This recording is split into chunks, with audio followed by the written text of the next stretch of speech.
So நான் லாஸ்ட்டாக post பண்ண வீடியோவில் என்னோட ஃபாஸ்டிங் லெவல் பார்த்தீங்கன்னா 120 இருந்தது. பட் நெக்ஸ்ட் டே வந்து நான் எப்படி 100 கொண்டு வந்தேன். ஸோ மெயின் ரீசன் நீங்கள் டயபெட்டிக்காக இருக்கீங்க, இல்லைனா ப்ரீ டயபெட்டிக்காக வரிஸ் நீங்கள் எடுக்க போகிற டின்னரை பார்த்தீங்கன்னா சேஞ்ச் பண்ணிடணும்.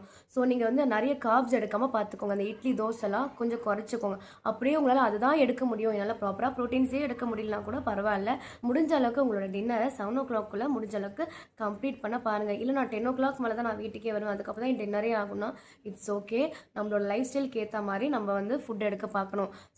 ஸோ மினிமலான ஃபுட்டு எடுத்துக்கோங்க. ஸோ ஹெவியாக சாப்பிடாம மினிமலான ஃபுட்டு எடுத்துகிட்டு ஸோ 20 minutes வாக்கிங் பேட்டர்னை ஃபாலோ பண்ணுங்கள். ஸோ நீங்கள் சாப்பிட்டு முடித்தோடனே நீங்கள் வாக் பண்ணுறதுனால உங்களோட இன்சுலின் ரெசிஸ்டன்ஸ் பார்த்தீங்கன்னா கொஞ்சம் கொஞ்சமாக குறைய ஆரம்பிக்கும். ஸோ இதே பேட்டர்ன் நீங்கள் ஃபாலோ பண்ணிங்கன்னா நெக்ஸ்ட் டே செக் பண்ணி பாருங்கள், கண்டிப்பாக உங்களோட சேஞ்சஸ் நீங்கள் பார்ப்பீங்க. இருக்கட்டும், ஆஃப்டர்நூனாக இருக்கட்டும், டின்னராக இருக்கட்டும், நீங்கள் ப்ரெக்னெண்ட்டாக உமனாக கூட இருக்கீங்க அப்படின்னா நீங்கள் சாப்பிட்டு முடிச்சோன்னா இந்த 20 to 30 minutes வாக்கிங் பேட்டர்னை ஃபாலோ பண்ணி பாருங்கள். சுகர் லெவல் நார்மல் ஆகுது நீங்களே பார்ப்பீங்க. வீடியோஸ் கண்டிப்பாக ஒரு ப்ரெக்னென்ட் உமனுக்கும் சரி, ப்ரீ டயபெட்டிக்காக இருக்கீங்களா அவங்களுக்கும் கண்டிப்பாக ஹெல்ப்ஃபுல்லாக இருக்கும்.